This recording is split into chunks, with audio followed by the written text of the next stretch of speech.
Everything about my life seemed perfectly ordinary, just the way I liked it. I had a simple routine, worked a regular job, and spent time with the people I cared about. Trust had always been the foundation of my relationships, and I carried it with me wherever I went. I believed in people, in the goodness of others, and I never thought twice about the bonds I formed. Everything felt secure, like nothing could ever shatter this illusion of peace I had built around myself. Then, there was him, Alex. He was more than just a close friend. He was someone I thought I could trust with my life. We shared everything, the highs, the lows, the random moments that seemed to define true friendship. I never once questioned his loyalty, nor did I doubt the sincerity of his words. There were nights we stayed up talking about our dreams, our fears, our pasts. He knew the things that no one else did, and I was the same with him. We laughed together, cried together. It felt like no matter what happened, we'd always have each other's backs. The idea that anything could go wrong never crossed my mind. But there were moments, small things, that now, looking back, seem like red flags I should have noticed. It wasn't anything obvious at first, just a strange shift in his behavior. A text that was never answered, a phone call that seemed rushed, an occasional distance when we were supposed to meet. At first, I wrote it off as nothing more than the usual busy schedule or maybe stress from work. After all, I knew how unpredictable life could be. But those small moments started adding up. And yet, I ignored them, convincing myself there was no way this person I trusted so completely could ever let me down. The first real crack appeared when we had planned to hang out one weekend, just the two of us, like we always did. Alex canceled at the last minute, citing an urgent work commitment. But something about the way he said it made me pause. The urgency in his voice wasn't like him. I told myself it was nothing. Maybe he was just overwhelmed. But deep down, there was a voice that whispered, maybe he's hiding something. I pushed that thought away, unwilling to believe it. After all, why would he lie? Why would someone I considered family keep something from me? It didn't make sense. Little did I know that one small moment was the beginning of everything unraveling. Over the next few weeks, things started to feel off. It wasn't anything overt, nothing that would make you stand up and say, this is it, something's wrong. But the little inconsistencies began to stack up. There were more canceled plans, more urgent work commitments that kept him from showing up when we agreed to meet. At first, I thought he was just busy, but it started to feel like an excuse, a convenient way to avoid spending time together. He'd make these vague promises about catching up soon, but somehow the days slipped by and we never did. What bothered me the most was the way his stories began to change. He'd mention something in passing, like a new project at work or a new acquaintance. But when I asked for more details, he seemed to stumble, unable to remember key facts. Once, he told me he was at a friend's place during a weekend we were supposed to hang out. But then I saw a picture on his social media that showed him at a completely different location. It wasn't anything huge, just a quick glance at his story that contradicted what he had told me. But in that moment, I felt a knot in my stomach. Was I being paranoid, or was something really off? I wanted to brush it off. I really did. I wanted to believe he was just stressed, or maybe going through something I didn't understand. I kept telling myself that everyone has their moments, but the more I thought about it, the more those small things started to feel like they were adding up to something bigger. The more I pushed my doubts aside, the more my gut told me that I was ignoring a truth that was staring me in the face. Still, I didn't want to believe it. I didn't want to believe that someone I trusted so deeply could be hiding something from me. So I decided to talk to him. I approached him casually, trying to keep it light, pretending that nothing was really wrong. I asked him about the changes I'd noticed, his absences, the vague stories, and he laughed it off. You know how it is. Life gets busy, he said, his voice calm, his smile reassuring. I'd never leave you hanging on purpose. You're overthinking this. He even promised that we'd catch up soon and that everything was fine. I wanted to believe him. His words were convincing, his tone so casual, it almost made me question my own instincts. After all, why would he lie to me? But the more I thought about it, the more I realized something wasn't sitting right. His confidence in denying everything made me second-guess myself. Maybe I was just being too sensitive. Maybe I was reading into things that weren't really there. But deep down, I couldn't shake the feeling that there was more to the story. And that feeling, it wouldn't go away. Then came the moment that made everything impossible to ignore. I was at a coffee shop one afternoon, minding my own business, when I saw something that made my heart skip a beat. There, in the corner, was Alex, talking to someone I didn't recognize. Nothing unusual about that at first glance, except for one thing: the way he was looking at this person. It was a look I had never seen before, familiar, almost affectionate. I tried to shake it off as nothing, but when they stood up to leave, Alex hugged them. A tight, lingering hug. Not the kind you give a friend, but the kind reserved for someone more intimate. That was the moment I knew. I couldn't ignore it anymore. Something was definitely going on, and it was more than just a busy schedule or a few coincidental stories. I had to find out what he was hiding. I had to know the truth, no matter what. The more I tried to push my suspicions aside, the harder it became to ignore them. It wasn't just a passing thought anymore. It had become an obsession. I couldn't stop myself from constantly analyzing every little thing Alex said, every interaction we had. I started noticing every word he spoke, looking for the smallest inconsistency, the faintest hint of something being off. I'd replay conversations in my mind, trying to figure out if I had missed something. What had I overlooked? What had I ignored? It became all-consuming. Every time I saw his name pop up on my phone, my heart would race. I would comb through his social media posts, looking for any clues, any sign that he was hiding something from me. I even found myself going through his friends' profiles, checking for signs of a secret relationship or strange behavior. I knew it wasn't healthy, but I couldn't help myself. The truth was out there, and I was determined to find it, no matter what. But it wasn't until one evening that something small, but significant, caught my eye. I had gone over to his apartment to pick something up for him, something we had agreed on earlier that day. When I walked into his living room, I noticed a phone on the coffee table. It wasn't his. It was unfamiliar, sitting there in plain sight. At first, I thought it might belong to a visitor, but something about the way it was lying there, unattended, didn't sit right with me. It was almost as if it was purposely left out, as if someone wanted me to see it. I tried to brush it off, but my curiosity got the best of me. I picked up the phone, hesitated for a moment, and then, without thinking, unlocked it. The screen flashed with a series of text messages between Alex and someone I didn't recognize. The conversation was intimate. Too intimate. There was no denying it. The tone, the flirtation, it was all there, clear as day. I felt my pulse quicken, my stomach twist. My hand shook as I scrolled through the messages.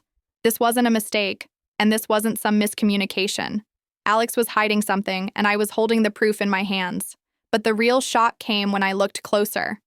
At the top of the screen, there was a date, a timestamp, and a name. Sarah. I didn't recognize the name, but the messages were telling me everything I needed to know. Alex had been seeing this woman. They were more than just friends. The realization hit me like a ton of bricks. He had been lying to me, all while pretending everything was fine. The trust I had in him, the bond we shared, it felt like it had been shattered in an instant. I couldn't believe it. How could he do this to me? How could someone I trusted with my life betray me so completely? The anger was overwhelming. I felt like I had been blindsided, hit by a truth I had never even considered. Everything about our friendship now felt like a lie. The thought of all the times he had lied to my face, the times he had made promises only to break them behind my back, it made my stomach turn. But this wasn't enough. I needed more. I needed concrete proof that I wasn't imagining this. And so I decided to keep digging. This discovery was just the beginning. I had to uncover everything. With the phone in my hand and the truth staring me in the face, I knew what I had to do. I couldn't just sit with this knowledge, unable to do anything about it. I had to confront him. I had to hear it from his own mouth, whatever the truth was. The weight of the decision hung heavily on me, but there was no turning back now. I planned to confront him, not with accusations, but with the proof. Subtle at first, just to test the waters. I didn't want to give him the chance to escape or manipulate the situation. So, I waited until we were together, casually hanging out, pretending nothing was wrong. The calmness I managed to project was nothing more than a facade, my insides a storm of anger and hurt. But I needed him to believe that I wasn't suspicious. At least, not yet. I started with small talk, easing into the conversation. I asked him about his day, his week, if he'd been busy. I could see the unease in his eyes as he answered, but I pushed through, holding the phone tightly in my pocket, ready to pull it out when the time was right. And then it happened. I could feel it. I couldn't just sit there anymore, pretending that everything was normal. My voice wavered as I asked, "Who's Sarah?" His face immediately shifted. It was subtle, but it was enough. The briefest flash of panic. But he recovered quickly, leaning back with a grin, as though the question was nothing more than a casual inquiry. "Sarah? What are you talking about?" He laughed it off, trying to sound casual. "You must be mistaken. I don't know any Sarah like that." I could feel the frustration bubbling up inside me, but I kept my composure, pulling out the phone, showing him the text messages between him and this woman. "You don't know her? Then explain this." My hand trembled slightly as I showed him the messages. The words on the screen were undeniable, yet there he was, standing in front of me, as if nothing had happened. He stared at the phone for a moment, his expression unreadable. Then just like that, his entire demeanor changed. The calmness he had initially exuded was gone, replaced by a defensive tone. "This isn't what you think," he said, his voice rising. "You don't understand. Those messages mean nothing. She's just a friend, and you're overreacting." Overreacting? I couldn't believe my ears. This wasn't a misunderstanding. This was proof. But the way he dismissed it, so effortlessly, so confidently, was like a slap in the face. He continued, shifting the blame. "I never wanted to hurt you. You're just reading into this the wrong way. Maybe it's your insecurities that are causing all of this." He accused me of overreacting. He made it sound like I was the one who was wrong, but the anger inside me began to bubble over. How dare he gaslight me like that? He was the one who had lied, the one who had been deceitful, and yet he was turning this around on me. I felt my chest tighten as a wave of confusion and hurt flooded over me. The proof was right there in front of him, and yet he denied it, denying me. Why? Why was he doing this? Why couldn't he just admit what he had done? The emotions swirled together. Anger, betrayal, disbelief. I couldn't wrap my mind around it. How could someone I had trusted with everything lie to me like this? How could they manipulate my feelings and make me feel like I was the one in the wrong? The denial stung even more than I expected. It was one thing to be lied to, but to be made to feel like I was imagining things, like I was the crazy one, was a different kind of hurt. It was as if he had taken the truth, twisted it, and used it against me. And in that moment, I realized that this wasn't just about infidelity. It was about trust. Trust that had been shattered, manipulated, and used to control me. And now I was left standing there, wondering how I could have been so blind. After that confrontation, I thought I had seen it all. But I still felt something was missing. As much as I hated to admit it, I was still hungry for the final confirmation, the piece that would tie everything together and prove, without a shadow of a doubt, that Alex had been lying to me from the start. The truth wasn't just a suspicion anymore. It was something I could feel in my bones. I had already confronted him, but he had dismissed everything, made me feel like I was the crazy one. I couldn't let that go. I couldn't stop until I had irrefutable proof. Days passed, and the tension between us was unbearable. I had been checking his phone and his emails without his knowledge, growing more desperate for something concrete. Then, one evening, it came. The final piece of the puzzle, the thing I hadn't even considered, a confession from Sarah herself. I had been going through his computer files, hoping to find something that could explain the messages I had already found. My eyes scanned the screen until I noticed something unexpected, a draft email, partially written but not sent. I clicked on it. It was addressed to Sarah, and as I read through it, my heart sank. The words were like a punch to the gut. In the email, Alex confessed everything: his feelings, the affair, how he had been lying to me for months. He wrote about how sorry he was, how he never meant for me to find out. He talked about how he had been keeping me in the dark, all while planning his future with Sarah. The sheer arrogance of it all took my breath away. He had been living this double life, all while pretending like nothing was wrong. This wasn't just a moment of doubt anymore. This was the moment that I knew, without a doubt, that everything he had told me was a lie. There it was, his own words, condemning him. This was the proof I had been looking for, and it was more than I could have ever imagined. I walked into the room where Alex was sitting, my heart racing in my chest. This was it. No more hiding, no more denying. I had the final proof, and I wasn't going to back down. I stood in front of him, holding up the screen. "You said it wasn't what I thought, but how do you explain this?" His face changed instantly, the confidence he once had melting away. For a moment, he was speechless, staring at the screen as if he couldn't believe what he was seeing. His mouth opened and closed, but no words came out. It was the first time I had seen him caught off guard. It was as if all his lies had finally come crashing down, leaving him with nothing to say. I didn't want to gloat, but the silence was deafening. He had no excuse, no way to manipulate me anymore. All the bravado and false confidence he had shown in the past seemed to disappear in that instant. He shifted uncomfortably, his eyes darting around, but he didn't speak. Finally, he whispered, I didn't mean for it to happen. I didn't want you to find out like this."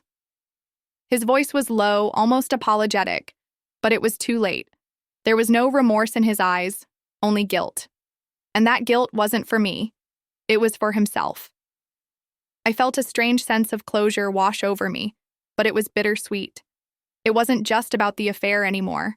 It was about everything that came before it. The lies, the deceit, the manipulation.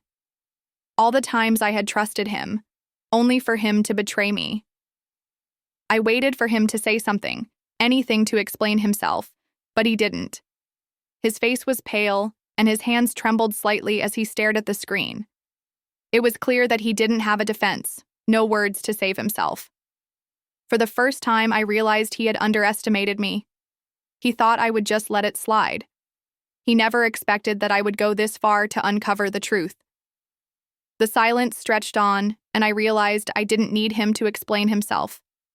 The truth was right there, in black and white. The realization that I had found the evidence, that I had forced him to face it, gave me a sense of strength I didn't know I had. And for the first time in months, I felt free. After the confrontation, the air between us was thick with tension, but there was no going back. I had exposed the truth, laid it all out in front of him, and he had no way to deny it anymore. The consequences were inevitable. He was no longer the person I thought I knew. The realization hit me with a weight I had never anticipated. The foundation of trust that I had built with him over the years had crumbled, and there was no rebuilding it. For a while, we didn't speak.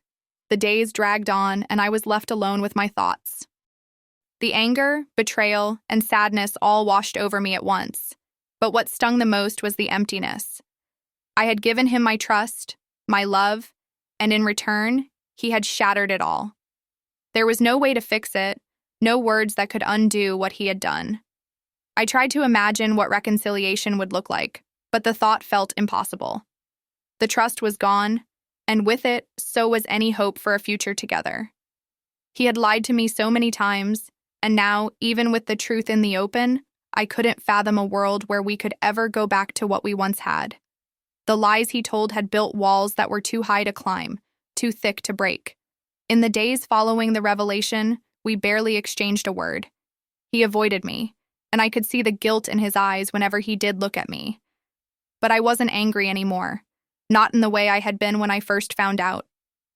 It was a different kind of anger, the kind that stemmed from realizing just how blind I had been. How could I have let myself be deceived for so long? How could I have trusted someone who was so capable of such lies? But with that anger came something else: clarity. In a strange way, I was grateful for the lesson. As painful as it was, it taught me something invaluable about trust and self-respect. I had allowed myself to stay in a relationship where the warning signs were all around me, but I ignored them. I didn't listen to my gut when it told me something was wrong. Now I knew that I had to trust myself more than anyone else, even when the truth seemed too difficult to face. The pain wasn't gone, but it was different now. It was the kind of pain that made me stronger, wiser. I had learned to pay attention to my instincts, to not dismiss the little things that raised doubts in my mind. I had learned that no one could be trusted blindly, and that my own self-respect and sense of worth were more important than any relationship.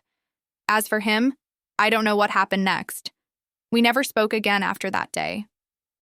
I blocked his number, deleted everything that reminded me of him, and moved forward with my life. The betrayal had left scars, but they weren't as deep as I had feared. The pain faded over time, and with it came the realization that I was better off without him. Looking back now, I realized that the truth didn't just set me free from the lies, it set me free from the version of myself that had allowed those lies to take root.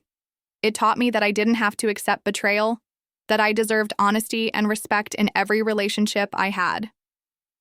So, if there's one thing I'd say to anyone listening, it's this: trust yourself. Don't ignore the red flags or the gut feelings that tell you something's off. If you're ever in doubt, look for the truth, even if it's painful. Because in the end, you're the only person you can truly rely on. Stand up for your truth and never let anyone make you doubt your worth. Have you ever ignored the red flags in a relationship only to realize later that you should have trusted your instincts? How far would you go to uncover the truth, even if it meant confronting the person you trusted the most? Let me know your thoughts in the comments below.